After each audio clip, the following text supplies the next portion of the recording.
Hello friends, मैं अनीता भास्कर आप सभी लोगों का अपने यूट्यूब चैनल पर स्वागत करती हूं।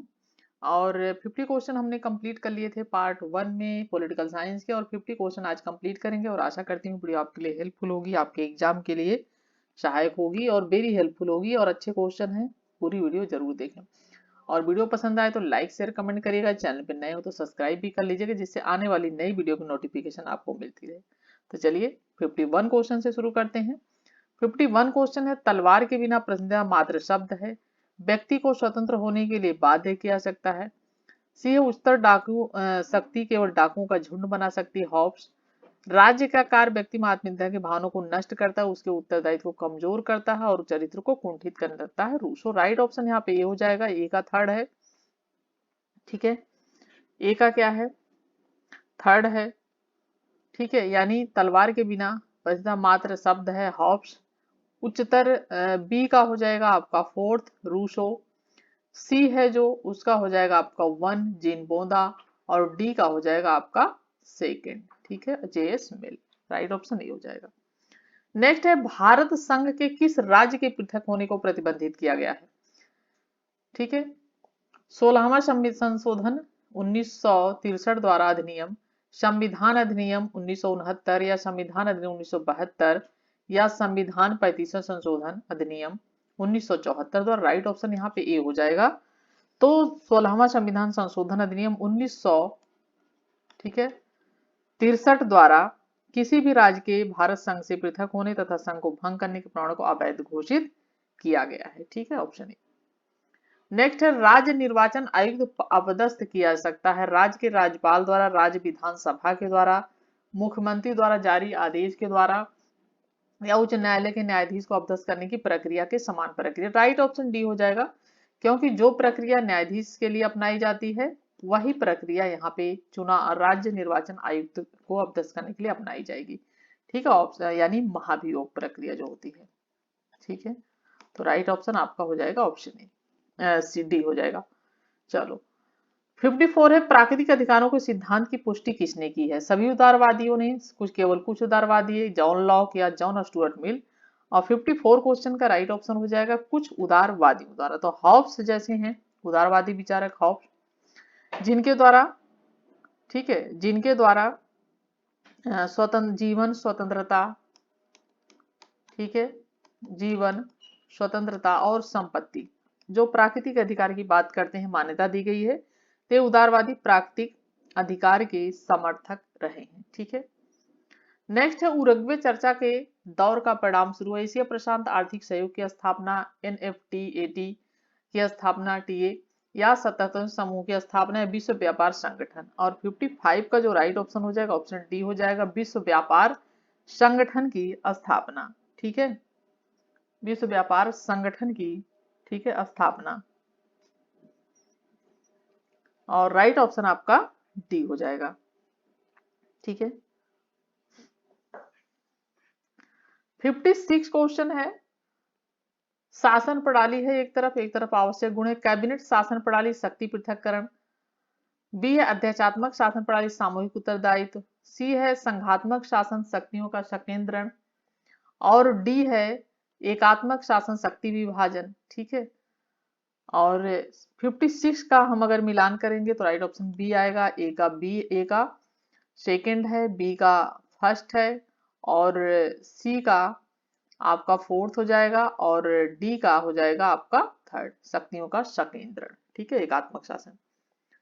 नेक्स्ट है, फ्रांस में सरकार राष्ट्रपति के बीच जटिल संबंध, इसका कारण है राष्ट्रपति का प्रत्यक्ष चुनाव, शक्तियों का केंद्रीकरण, एक मिलीजुली राष्ट्रपति संघीय प्रणाली की सरकार, सरकार को नियंत्रित करने की संसद की लघुकृत शक्तियां। और 57 का जो राइट ऑप्शन होगा ऑप्शन सी हो जाएगा, एक मिलीजुली राष्ट्रपति संघीय प्रणाली की सरकार। ठीक है, क्योंकि फ्रांस में संसदीय और अध्यक्षीय, ठीक है, दोनों प्रणालियों का सम्मिश्रण है, और कार्यपालिका का कार्यपाल जो होता है वो क्या होता है, निश्चित होता है। ठीक है, तो राइट ऑप्शन ऑप्शन सी हो जाएगा। नेक्स्ट है, चीन के राष्ट्रीय संसदीय निकाय को कहते हैं राज्य परिषद, राष्ट्रीय जन कांग्रेस, जनसभा, सर्वोच्च सोवियत। और 58 का राइट ऑप्शन हो जाएगा बी, राष्ट्रीय जन कांग्रेस। ठीक है, तो चीनी गणराज्य के संविधान और वहां की संसद जो है उसको राष्ट्रीय जन कांग्रेस कहा जाता है। नेक्स्ट है 59, भारत में महान्यायवादी के पद के संबंध में निम्नलिखित में से कौन सा एक कथन सही है? उसे भारत के राज्य क्षेत्र के अंतर्गत सभी न्यायालयों में चुने जाने का अधिकार होगा। वह अपने कर्तव्य का निष्पादन सिर्फ सर्वोच्च न्यायालय में करेगा। उसका एक निश्चित कार्यकाल होता है और भारत के राष्ट्रपति उस व्यक्ति को महान्यायाधीश नियुक्त करते हैं जिसे उच्च न्यायालय में न्यायाधीश बन सकने के लिए योग्यता प्राप्त है। 59 का जो राइट ऑप्शन होगा ऑप्शन ए होगा, उसे भारत के राज्य क्षेत्र के अंतर्गत न्यायालयों में सुने जाने का अधिकार होगा। ठीक है, ये कथन सही है। नेक्स्ट है राज्य व्यवस्था यानी पॉलिटी लोकतंत्र के आधुनिक अर्थ में अपेक्षाकृत अस्थायी है तथा क्रांति के लिए कम अवसर प्रदान करती है। इस कथन का श्रेय दिया जाता है किसको? सिसरो को, प्लेटो को, पोलिबियस को या अरस्तु को। 60 क्वेश्चन का जो राइट ऑप्शन हो जाएगा ऑप्शन डी हो जाएगा, अरस्तु को। ठीक है, तो यहाँ पे अरस्तु होंगे जिन्होंने कहा है क्रांति के लिए कम अवसर प्रदान करती है। ठीक है, ऑप्शन डी। नेक्स्ट है निम्न में से किस देश में संसदीय और अध्यक्षीय तरह की सरकारों का सम्मिश्रण विद्यमान है? ब्रिटेन, फ्रांस, संयुक्त राज्य अमेरिका, चीन। और 61 का जो राइट ऑप्शन होगा ऑप्शन बी होगा, फ्रांस। ठीक है, तो 5वें गणतंत्र से फ्रांस में संसदीय तथा अध्यक्षीय सरकारों का सम्मिश्रण हो गया है और जिसे कार्यपालिका का कार्यकाल निश्चित कर दिया गया है। 62 है अंतर्राष्ट्रीय संबंधों में यथार्थवादी सिद्धांत 3 मान्यताओं पर आधारित है। कौन सा आधारभूत मान्यता नहीं है? राजनेता अपने राष्ट्र हितों की आकांक्षा करते हैं, उन्हें आगे बढ़ाते हैं। राष्ट्रीय हितों के लक्ष्यों को पूरा करने राजनेता नैतिक सिद्धांतों को ध्यान में रखता है। सी है प्रत्येक राज्य का अंतर्राष्ट्रीय हित उसके प्रभाव के विस्तार में निहित है। डी है राज्य अपने हितों के संरक्षण और संवर्धन के लिए अपनी शक्ति अपना प्रभाव का प्रयोग करता है। ठीक है, तो इसका जो ऑप्शन होगा 62 का वो हो जाएगा ऑप्शन आपका बी। ठीक है, राइट। नेक्स्ट है निम्न में से कौन अंतरराष्ट्रीय संबंध में राज्य के केंद्रीय महत्व पर सहमत नहीं? बहुलवादी, यथार्थवादी, नव यथार्थवादी, संरचनात्मक, यथार्थवादी। 63 क्वेश्चन का राइट ऑप्शन हो जाएगा संरचनात्मक यथार्थवादी। ठीक है, नेक्स्ट है 64, निम्न में से कौन नव उदारवाद का प्रमुख तर्क नहीं है? बाजार संसाधनों का सर्वोत्तम इस्तेमाल करता है। वर्ण के परास को मजबूत करने के लिए सक्षम कार्य संसाधन व्यक्तियों और समूहों को प्रदान किए जाने चाहिए। सी है एक योजनाबद्ध अर्थव्यवस्था अकुशल और अपव्ययी होती है। डी है निजी क्षेत्र के प्रभुत्व वाली किसी अर्थव्यवस्था को उत्पादन और प्रयोग में ज्ञान और प्रौद्योगिकी का विनियोजन अन्य वित्त और अपेक्षाकृत अधिक प्रभावी होता है। तो तर्क सही नहीं है तो ऑप्शन बी हो जाएगा, बाकी सारे सही हैं जो नहीं सही है। नेक्स्ट है सरकार का प्रथम व्यवस्थित वर्गीकरण किसने प्रस्तुत किया? अरस्तु, प्लेटो, सुकरात या मांटेस्क्यू। तो राइट ऑप्शन ए हो जाएगा। प्राचीन समय में सबसे पहले अरस्तु ने शासन के अंगों का विधायी और कार्यकारी तथा न्यायवादी तीनों अंगों में इन्होंने वर्गीकरण किया। कार्यकारिणी, ठीक है, और जो है न्यायवादी। ठीक है, ऑप्शन ए हो जाएगा। और कहा जाता है कि 52 संविधानों का अध्ययन करने के बाद अरस्तु ने यह जो है वर्गीकरण किया। नेक्स्ट है मैक्स वेबर का कार्य सकेंद्रीय है। राज्य के संविधान, विविध संरचना, सरकार की वैधता, सरकार की प्रकार। राइट ऑप्शन हो जाएगा 66 क्वेश्चन का ऑप्शन सी, सरकार की वैधता पर। तो मैक्स वेबर ने, ठीक है, मैक्स वेबर, तो मैक्स वेबर ने अपने नौकरशाही के आदर्श प्रकार की अवधारणा पर विचार करने के साथ ही सत्ता की धारणा पर भी अपने विचार प्रकट किया, सरकार की वैधता। नेक्स्ट है निम्न में से कौन सी एक विशेषता यूएसए और भारत की संघ राज्य पद्धति की समान विशेषता ने? केंद्र और राज्यों में शक्तियों का वितरण, सर्वोच्च न्यायालय का अस्तित्व, न्यायिक संगठन के 2 समुच्चय, लिखित संविधान। और राइट ऑप्शन हो जाएगा 67 का ऑप्शन सी, न्यायिक संगठन के 2 समुच्चय।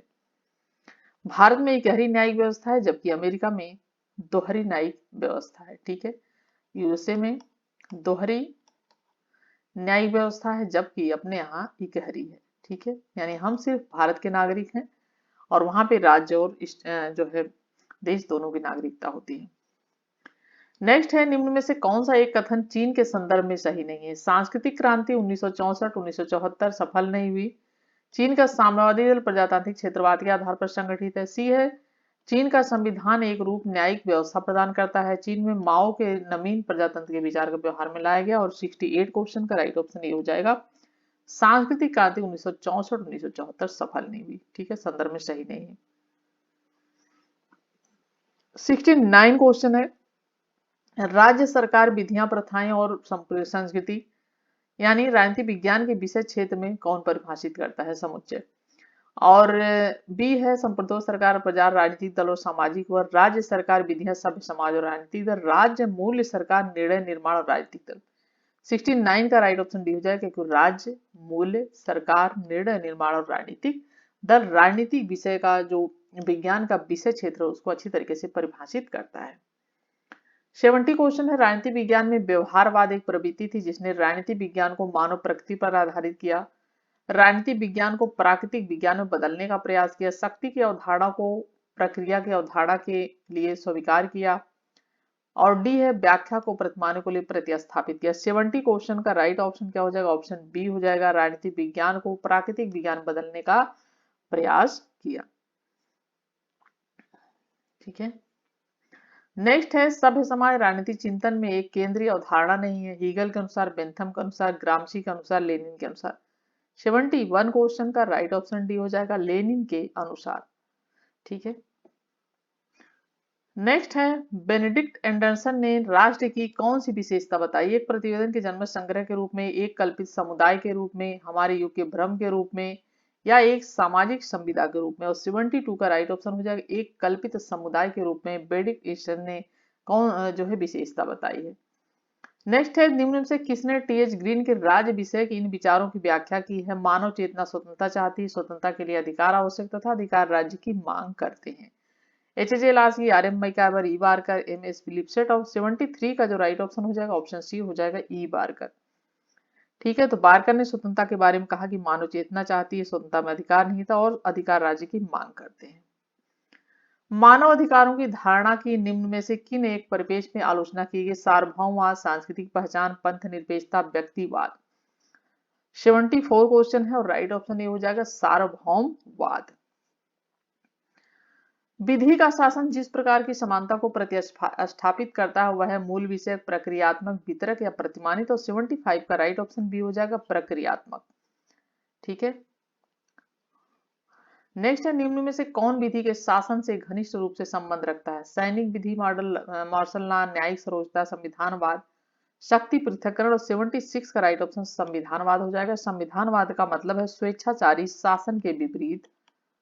ठीक है, स्वेच्छाचारी शासन के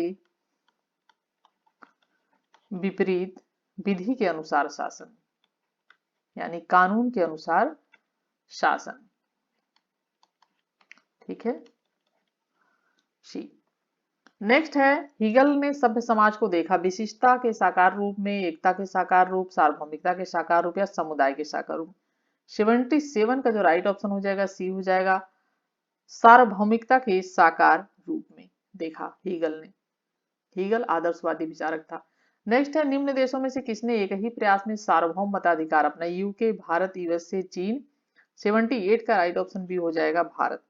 ठीक है, भारतीय संविधान में अनुच्छेद जो है 326 के अंतर्गत मताधिकार की आयु व्यवस्था की गई, जिसमें 61वें संविधान संशोधन द्वारा आयु को 21 वर्ष से घटाया गया और 18 वर्ष कर दी गई।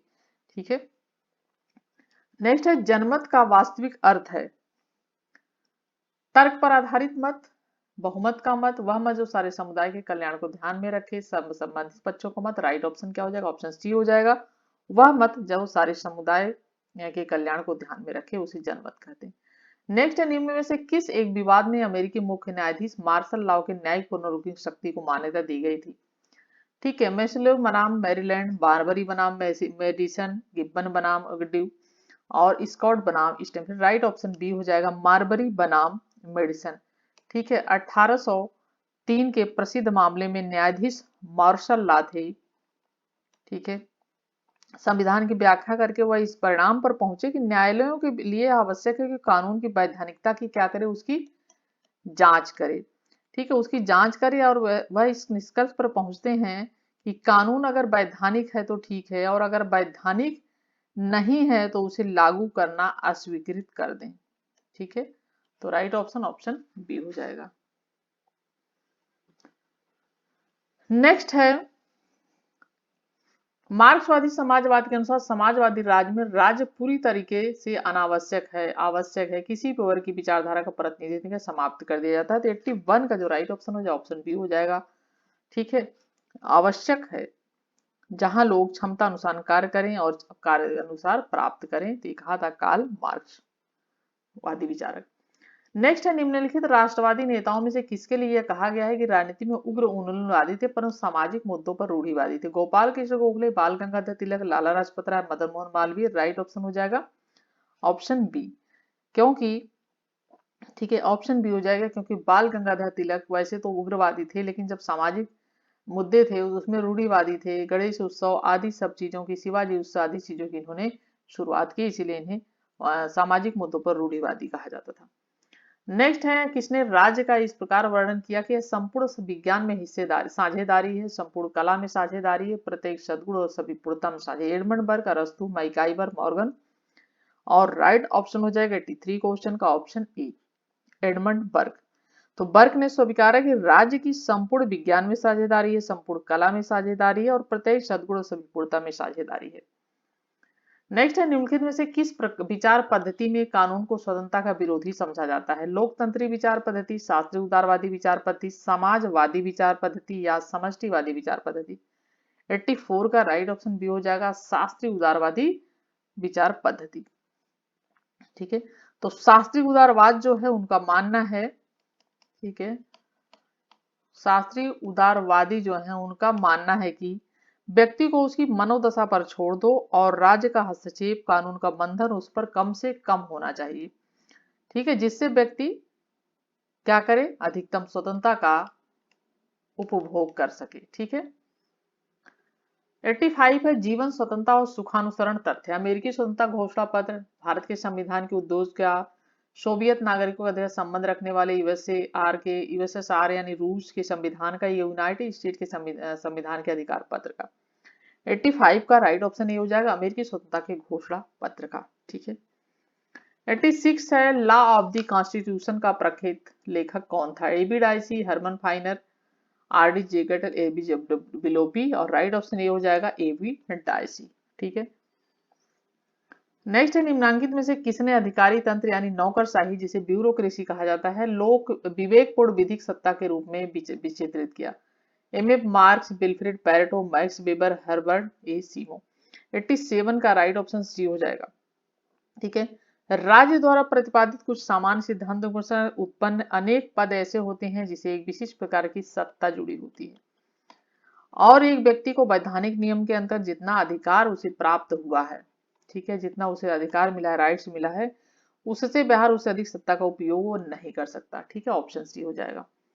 नेक्स्ट है, प्रभुसत्ता की धारणा का निरूपण सबसे पहले किसने किया? प्लेटो, अरस्तु, बोधा, लॉक। और राइट ऑप्शन सी हो जाएगा, प्रभुसत्ता शब्द का सबसे पहले जो प्रयोग किया वो जीन बोधा ने किया और इन्हें परिभाषित करने का श्रेय जाता है। और फ्रांस के ये, ठीक है, विचारक थे और जिन्होंने 1576 में प्रकाशित अपनी पुस्तक थी इनकी, जो कि, ठीक है, पुस्तक थी 6, ठीक है, 6 books on the Republic, 6 book on the Republic.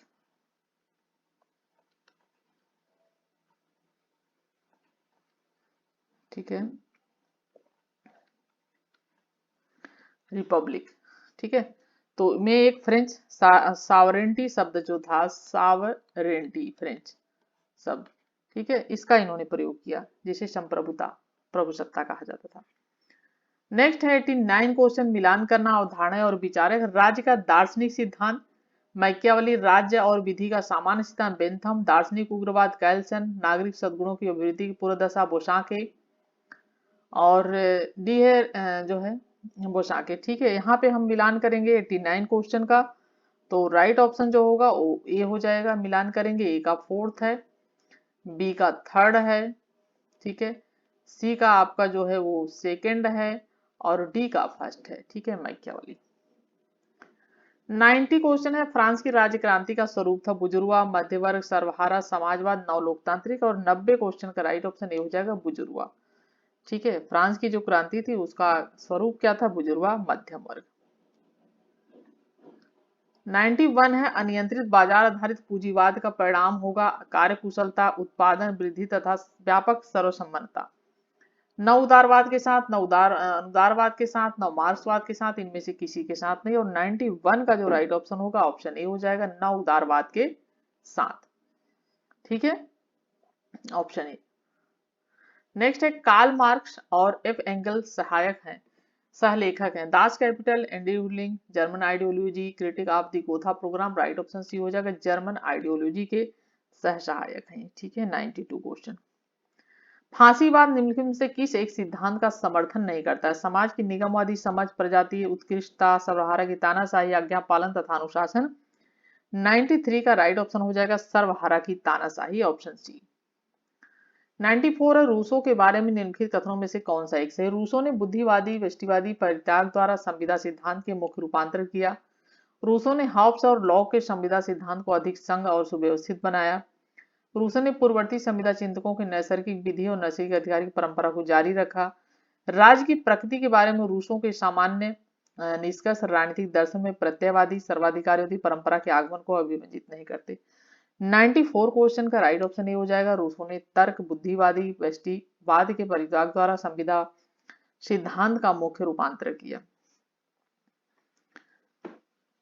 95 question है जॉन स्टुअर्ट मिल के स्वतंत्रता सिद्धांत के बारे में निम्नलिखित में से कथनों में से कौन सा है? मिल की स्वतंत्रता की अवधारणा उपयोगितावाद से तार्किक रूप से, ठीक है, और मिल की स्वतंत्रता की अवधारणा उपयोगिता से विसंगत है। अधिकतम लोगों के अधिकतम हित की प्राप्ति में मिल हर यार साधन मानता है स्वतंत्रता को।